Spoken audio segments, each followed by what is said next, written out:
Lancel here for Let's Discuss with Lancel. Happy to welcome Cory and Collin of Breathing Theory to the show today. How you doing? Pretty good. What's going on? Just kind of hanging loose, getting ready to get the kids home from school as soon as I'm done. You guys just got off of work, eh? I'm actually getting ready to go in. You're getting ready to go in? Mm-hmm. Okay. The glamours of rock and roll, right? Yeah.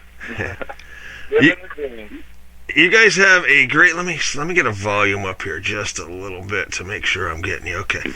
You guys have a killer album called Balance. Just came out. Really, really cool stuff. I've heard it. It's excellent. You got to be proud, eh? Yeah, Of course. yeah, it's definitely to date, I would say some of the most magical stuff we've ever put together. Yeah. Now, Collin, you helped produce a good number of the tunes on this, right? Yes, sir. Did you have any previous production work or anything, or did you kind of learn as you go along? Pretty much learned as I went along. I ended up picking up my gear that we did a lot of this stuff with around the time we started working with Malcolm Springer, who we did two of the songs with. Yeah. And just over the course of about 2 or 3 years, we kind of learned how to self-produce ourselves. It was a bit of a process. Yeah, very cool. How'd you hook up with Malcolm Springer? I mean, he's worked with some huge names, Matchbox 20, Clapton, Fear Factory, everybody. How'd you hook up with him? Yeah, it was actually kind of a strange situation. A friend of Tina, who manages us, actually messaged us and said, "Hey, I'm managing Malcolm Springer now. Are you guys looking for a producer to work with?" We had actually discussed going and working with him before that, so it just kind of like happened. Very cool. Now, Cory, this band has kind of sort of been your baby since high school, right? Yeah, I'll always get that question, like, how long have you guys been together, and how long's the band been together? And it's very not cut and dry, and a lot of people expect that, like, typical, oh well, we formed around 2009, we've been, but it's like, if people only knew like the high school years when I was like 16, 17, like first learning all the ins and outs of like how to put together a song, how to schedule band practices, how to look up, different places to play. So it's been my baby since probably 15 or 16, and I would say, even with the lineup change in 2014, like, I'm still here, man. Like, this is like my child. So. Yeah. And you went through a bunch of names, too, right? You had Seven, you had Unreal, Burn the Sky, before finally settling on Breathing Theory. Yeah, the funny story behind that is, like, I don't really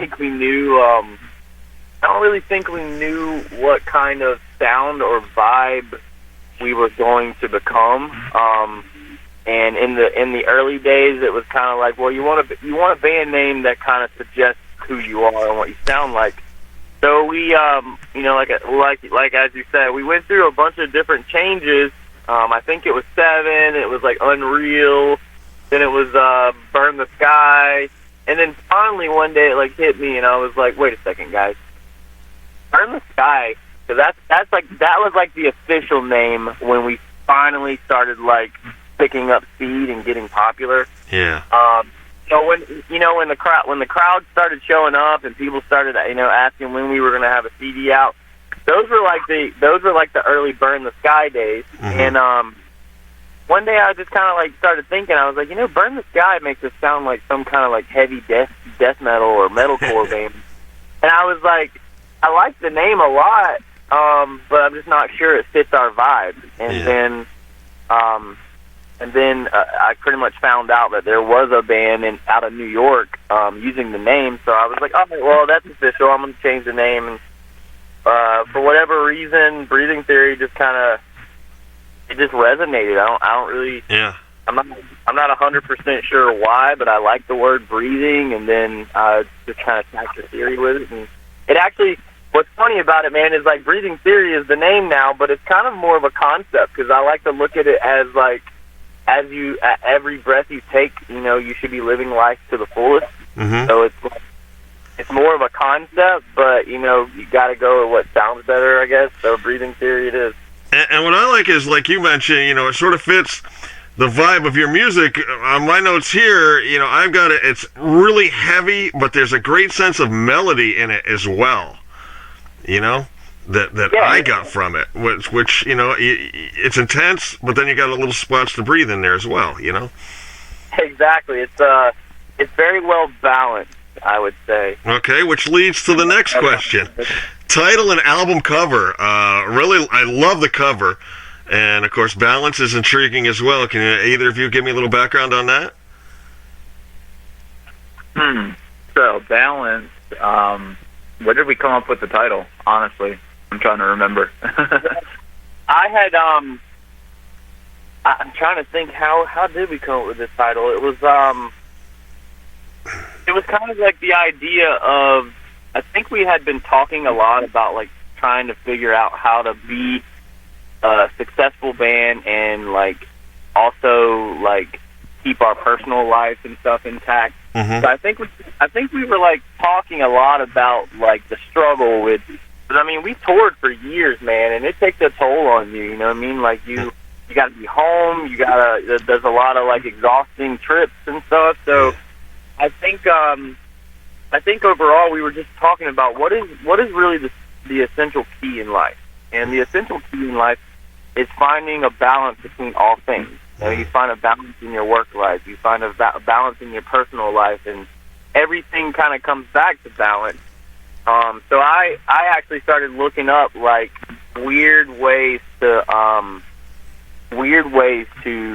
in an abstract form, like, suggest balance. And I think one of the very first pictures I actually sent Collin and the guys was like an old rickety Ferris wheel. And I was like, dude, what if we use like an old rickety Ferris wheel? And then they were like, I don't know, that's kind of me.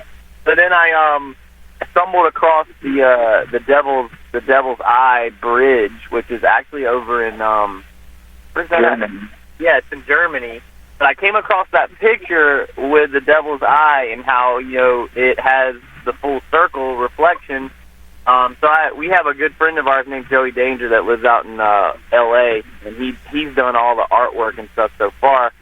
So I hit him up and was like, "Yo, how could we create this Devil's Eye image to show like the reverse opposite on both sides?" And he actually took the idea and then developed it into what is now the album cover. So it's like all green and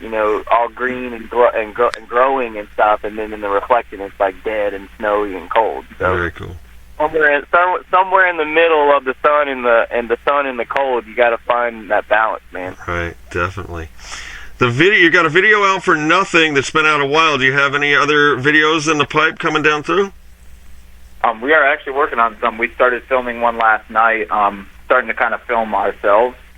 So kind of do a building process on that, figuring out how we're gonna handle videos on our own. Yeah. As opposed to in the past, we would pull together a budget and then usually go to Full Sail and shoot. Right. But we're kind of taking a little bit of a different direction right now. Cool. I wanted to get into some of the tracks, but first I got to ask, like I said, is this a killer album, heavy, melodic? Collin, who are some of your influences guitar and vocal-wise? Guitar and vocal-wise, man, there's like so many. I would say like one of my first big influences that I got really into was Avenged Sevenfold, although that probably doesn't really show in this band.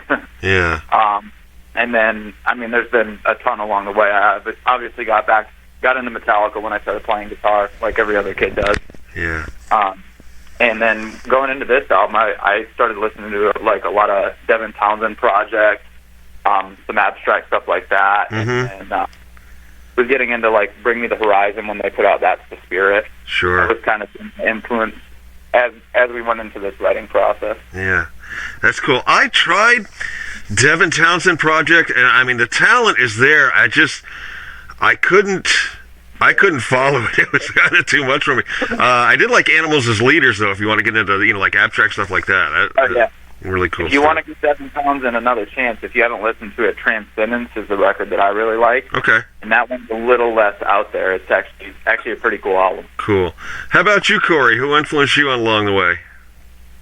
Well, I gotta say, like, when this band was being formed, I mean, I've always been like a super into like Flaw and stuff. They were more of like an indie. They were kind of more of like an indie underground metal band. Actually, new metal. But it was bands like Flaw. It's always been bands that, for me, it's always been bands that were more about like the vocal melodies and the power in the vocals. Because to me, as an artist, I look at music as, you know, if we're not delivering a message that someone can be, you know, they can connect with, then what are we doing it for? You know what I mean? So I've always liked things like Flaw, Red.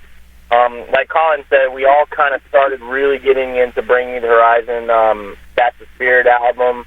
One of my friends, she was always into Bring Me the Horizon, and she started introducing me into like the Sempiternal album and stuff like that. And I was like, yeah. I was like, I'm digging this stuff. Yeah. So along the way, honestly, when we were going into this album, it was a lot of Bring Me the Horizon, Nothing More. You know, we all kind of fell in love with Nothing More's previous album when that dropped. Yeah. So Nothing More was a big influence in the early days of writing this album, and I would say we just kind of transitioned and kept doing what we felt like was best for the development and the growth of us.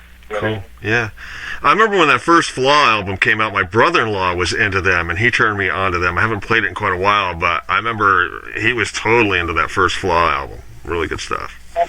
That's how I was, man. Like 14 years old when I first discovered, like, I think I was like standing in the living room, and Through the Eyes was getting like a promo play on MTV2 or something. Yeah. And I just remember being like, wow, like that's yeah. I was like, wow, man, that's right up my alley. It's got like heavy screaming, it's got singing, it's got melody, it's got heavy guitar. I was like, that's my jam right there. So I've always been a Flaw fan, and then of course we ended up getting a tour with them. Yeah, I didn't really get into them until we did the tour with them. Yeah, and I was like, man, that only the strong, that song like really got me. Because we hear that at the end of their set every night, and then it'd just be like stuck in your head for days. Yeah, it's so crazy too to remember being like a 14-year-old kid and then totally come full circle to getting to tour with them. And then I got to actually share the stage with Chris Foles and sing Payback a few times. And I was like, dude, like that's like a childhood milestone, you know what I mean? Yeah. So it's just crazy. Dreams do come true, you know. So, Yeah. Cory, before we get into the songs, I do got to tell you one thing. I saw one of your posts about how you dyed your hair white and you were disappointed that you didn't get the Billy Idol Chester Bennington connection. Yeah. I'll throw one more out to you with the white hair. I don't know if you watch this or not. That AEW wrestling, All Elite Wrestling. I'll give you Cody Rhodes. Okay. Cody Rhodes. Dusty Rhodes' son, who he runs this AEW wrestling with the white hair. You got the Cody Rhodes vibe going. You can understand that. It was just one of those things, man, where like, okay, so I'm a huge like Backstreet Boys and NSYNC fan as well. You know what I mean? Like I've always liked Backstreet Boys and NSYNC. That's always been like a boy band like secret pleasure of mine. Yeah. But it's not a secret because I don't care. I mean, I proudly stand behind it. But so I had like people that know me that were like, oh, Mr. NSYNC over here. I can see the Cody Rhodes thing. Yeah, he kind of looks like Billy Idol. Oh, did you look it up? But yeah, man. So like, I had people that were like, oh, Mr. NSYNC, and I was like, dude, how are y'all not going to pay tribute to Billy Idol, who was long before any of those? And then I had people that were like, what's up, Slim Shady? And I'm like, Slim Shady. I was like, Slim Shady. The Beetlejuice thing because the shirt at House of Blues. I mean, I get it, though. I mean, those groups were great. They had great talent. And some of their songs were, dare I say, heavy, Good stuff, You can't deny it now, really. Mm-hmm. With any of those. So with your songs, get into this opening track, Dead Cold Beautiful. Love the title. Intro, kind of a Pink Floyd meets Marilyn Manson kind of thing. that I liked. That's how it came to my ear. Tell me a little about it. Story on that one. When we first started recording some of this stuff for the album, that whole intro that he sang, he actually did on the spot. I put a mic in front of him, and we only had the little intro sound there. We didn't even have the whole song written out, and he just started singing, and it just came out, which doesn't really happen with us. But that was one spot where we actually just captured the whole thing, and then that was it. Very cool. Very cool. Very cool. I love that you got a Pink Floyd, Marilyn Manson vibe though. I love to hear people's perspective of what they hear. That's awesome. Yeah. I love this. And the way it just opened the album was really cool. Then when it kicked in, I was like, holy shit, But just real atmospheric. Loved it. Am I hearing keyboards on this album? A lot of keys? Or are you guys doing it somehow with guitars? Yeah, so Escape live, I play keys in part of the song. Okay. And then there are a lot of ambient key sort of programmed parts as well. Because my next track was Holding On, love the lyrics and the keyboards, but yet it was kind of heavy, and that's where I'm hearing keys. I'm like, I just want to make sure I'm hearing this right, Yeah, there's actually a lot of synth layers in that song. We kind of went for a 80s sort of synthy sort of underlayer sound to it. Yeah, I would say in some of the songs I forgot to mention, Papa Roach was also a band that we were really vibing with their most recent album. So that was another band that we go back to the drawing board with when it came to writing. We were like, well, what would Papa Roach do, when it came to this part or when it came to this tone or this sound? And so if you notice, well, you probably wouldn't notice, but we noticed, some of the fans noticed live when we do songs like Dead Cold Beautiful. I do them a little bit heavier live because I feel like it deserves it live. But then on the album, I kind of held back on the heaviness as far as screaming goes in certain places because I was like, I feel like the song should be adaptable to an audience that maybe doesn't want to hear heavy fry screams and whatnot. So, but coming back to Holding On, I think I was still in that mindset where I was trying to capture that Jacoby Shaddix, Ollie Sykes vibe. Not too heavy, but still raspy, Right. Cool. Very cool. The next track I got, which you mentioned briefly there a couple minutes ago, was Escape. This is my favorite track on the album. In a way, I think the way the song comes out across everything, both the lyric, the melody, the music, and everything, begs for a video. But then again, I'm one of those that I'm old school. I go back to before MTV. I'm basically an old fart. And it's like, well, you can have a video for the song. You can have the video that you're seeing in your head, Yeah. And this song just totally took me there. The lyric... that one line about him, just a broken memory, just blew me away. Killer solo, and if I can rant just a minute longer on you, I took an extended holiday break through the holidays. I got 4 kids. I wanted to spend time with them. I had a job and everything, but I just wanted to take a break from everything. And I was having a hard time kind of getting back into the interview mode, the vibe, listening to the albums, prepping and all that stuff. And then Sean O'Donnell, who got me this interview with you guys, pitched me you guys. I'm playing the album.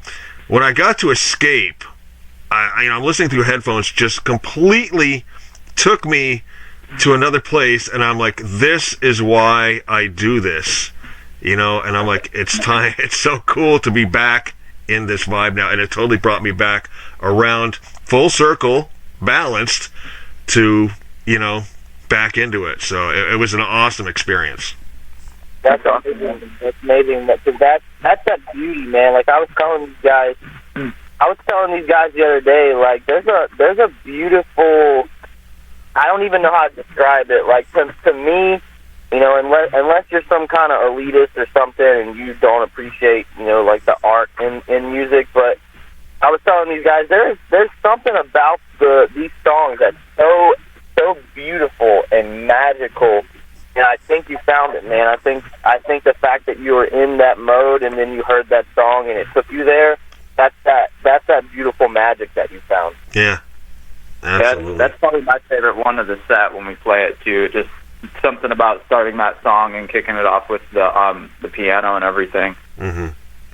Great tune. Any plans to do a video for it? We actually have been talking about a few ideas so far. I did find a clip on YouTube, you guys doing that acoustically too, which was great. Yeah. Good stuff. What's sort of the story behind Escape, that song? So... or at least where you come from with it, you know? Cory, every song's about a girl thing. Well, I wouldn't say that. That So Beautiful's not about a girl. I was being fantastic. Prisoners Animals isn't about a girl. I wouldn't say that. Who We Are is not about a girl. But I would say basically this. So with Escape, I found myself kind of. It's actually funny because that song actually started in minor key. Mm. So when we first were writing Escape, it was in minor. And I was in this kind of aggro, upset, emotional mood, and it had a lot to do with a friendship of mine that had kind of been sour for a while. Mm. And I just got to thinking about like everything that I've done to try to make up for my faults and my failures and things that I could have done better and whatever. And it was almost like one of those things where like no matter what I did, I felt like I was always to blame. And I was always going to be in the wrong or whatnot. And because I was already in that mode, I was already in that mindset. When I stepped on the microphone and started putting these lyrics together, it just came out, so like, look, this, I got to find escape from this because you can't keep pointing the finger and blaming me for the past kind of thing. And when they changed it to the major scale, it just took on this, like almost like, I don't know, I guess you say like epic A Day to Remember vibes. Yeah. To me, man, it feels like almost putting us back to the 80s, like an arena rock vibe. I was going to say, it's almost like a power ballad, Yeah. Yeah. I just wanted to, like, with everything that was going on with me personally and this particular friendship and trying to get that back to a place where we were okay again, like, I just took all those feelings and rolled them up into, like, okay, what can I say that's going to get this off my chest that they're going to connect with and understand, and then anybody that hears this song is going to find their own personal way to connect with this and understand. And like I said, it's more so just about that release and that growth of getting past the negativity and the issues that were there and resolving it and moving on. Yeah, very cool. Last one I gave you my last song test. I always, when I listen to the albums, I listen to the last song intensely as I do all of them just to see. I figure if a group's still really trying on the last song, then they're really trying. You guys got an A+ for it. Who We Are, the name of the tune. And I didn't really see this one coming. To me, it felt slightly different. You got a big backing vocals on it. It's almost anthemic. You know what I mean? Yeah. Were you going for something totally different on that one? It was one of the songs that we did with Malcolm Springer. It was actually the last song we did with him, and that was like really for us. That song was kind of like a pinnacle point for us as a band because we were kind of out on the road working on this album and just being away from home and kind of fighting a little bit at the time and stuff. And that song just kind of happened, and it's like a little time shot for us as a band and a little bit of a memory for us. Yeah. Yeah, I would say that song to me is the staple of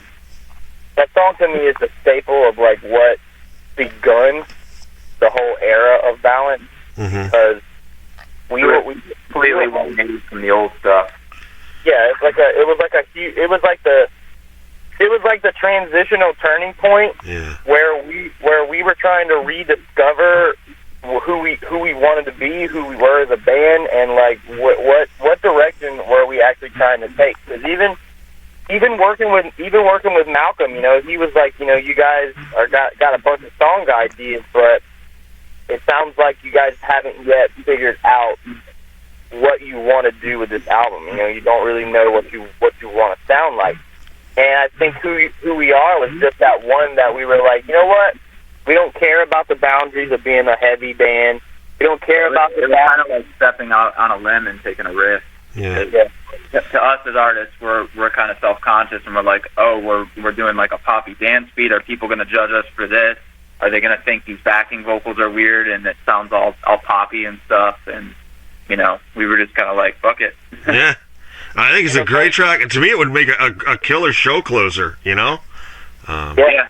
Get everybody up singing and stuff, you know? It's actually a strange song. It's always been kind of oddly received at most shows, but for the first time when we played it at the CD release show at House of Blues, it just felt right. And people were actually moshing to it the whole time. That's cool. Great. Very I don't know cool. what song, but it actually felt amazing at House of Blues.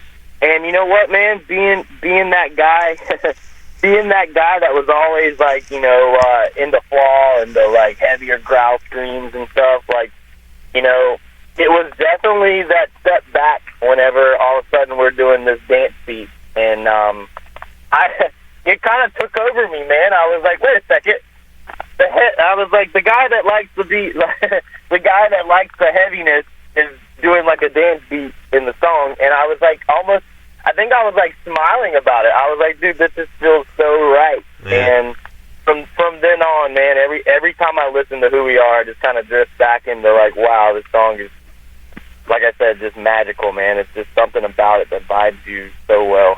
Very cool.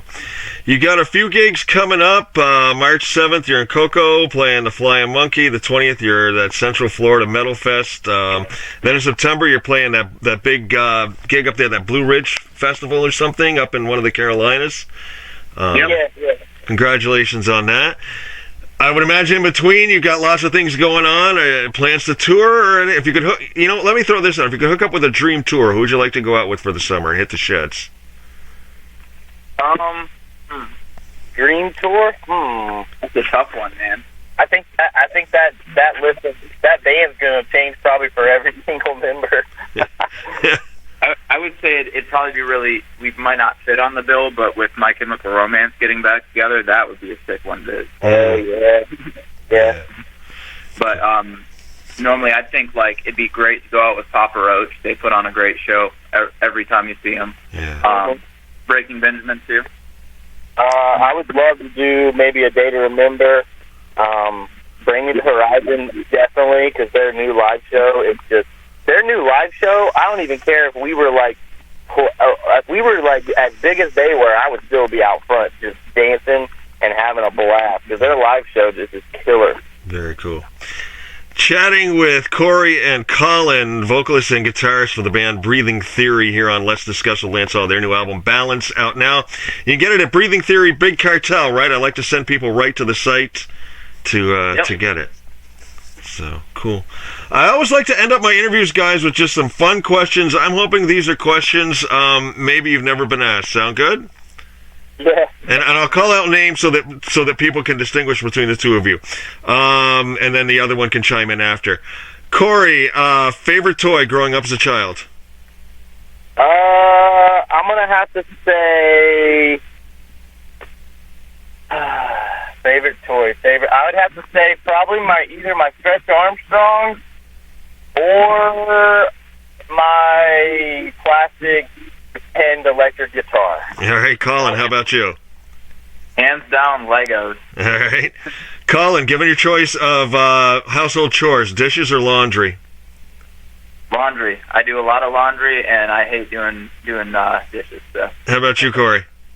Dishes. I honestly do not mind having my hands in hot watery soap. All right. Hot water. Cory, if you could blink and appear anywhere in the world, where would you transform yourself to? Oh, wow, that's a really good question.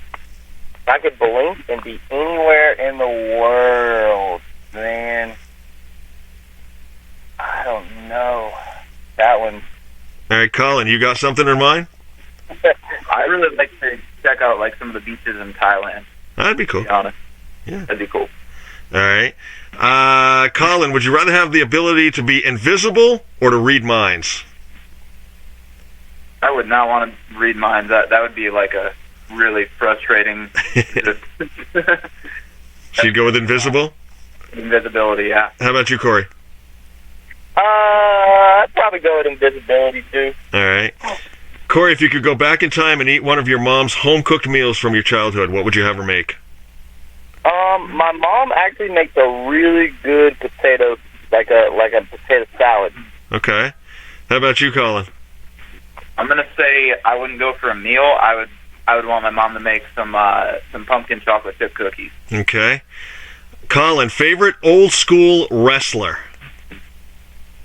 I was never a wrestling guy, to be honest. No? Okay. You just gotta say Goldberg. That's it. All right. How about you, Cory? I've seen him a little bit, and I've seen like Undertaker, so I'd say probably one of those guys. All right. I'm gonna say Goldberg because when I played football in high school, I used to always love that, just straight up, just running and body slamming into somebody. Cool. The Rock is always entertaining, but I guess he's not really like old school. Hey, for you guys, yeah. I mean that goes back to an era, you know. I could totally give you that. All right, last one. This is the one we have the most fun with, and I've been asking this before all these rock docs came out and all this stuff. Cory, if there was a movie made of your life, what actor would you have play you in the movie, and you could pick anybody? Oh man, so an actor that would play me accurately. Does it have to be a new actor? No, it can be anybody. It's your life, your movie. You can pick anybody. New actor that would play me. Well. Or you can think, and we can ask Collin. Come back to you. Collin, you got anybody in mind? Yeah, I'd say either Jim Carrey or Johnny Depp because they both just encapsulate different characters perfectly. Cool. Yeah. How about you, Cory? I was definitely thinking Johnny Depp, but like crybaby, younger Johnny Depp. Yeah. You know, a lot of guys that I ask that question to go with Johnny Depp. Something about the way his characters are and the way he portrays and everything. I've gotten that answer probably more than anybody. It's pretty interesting. And make it work. So. Yeah, definitely. I definitely go with like a older version of Johnny Depp. Yeah. Although I will say, if you've ever seen Prison Break, the guy's name is like, what's his name? The dude that plays Michael Scofield, I cannot remember his actual name. It's like a weird like UK name or something like that. But that guy, he probably could play me because I used to like shave my head a lot. So when I was watching the show, I was just like, oh man, I missed the shave head days. He might could do it, but I don't think he's like a huge actor, though. All right, very cool.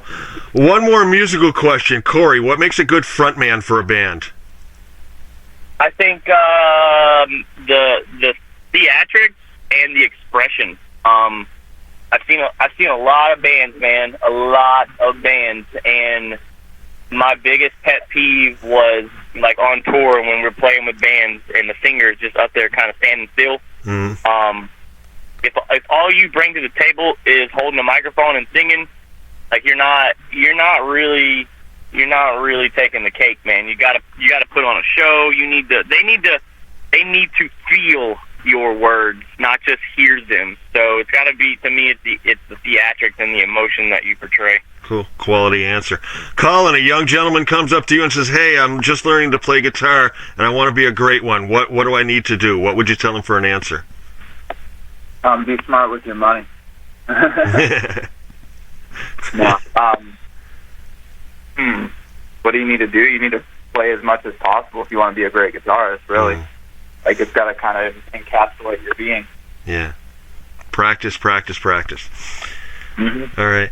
Gentlemen, I thank you very much for your time. Before going into work, I'm going to dash off and pick up my kids. Once again, we've been talking to Cory and Collin, vocalists and guitarists for the band Breathing Theory. The album Balance out now. Go to Breathing Theory Big Cartel and pick it up. Great stuff, guys. Thank you very much. They can also stream the album on Spotify. It is available on Spotify and YouTube and stuff now. Yeah, pretty much all outlets. Excellent. Take care, guys. Enjoy the rest of your day. All righty, man. Thank you. Bye-bye. Bye.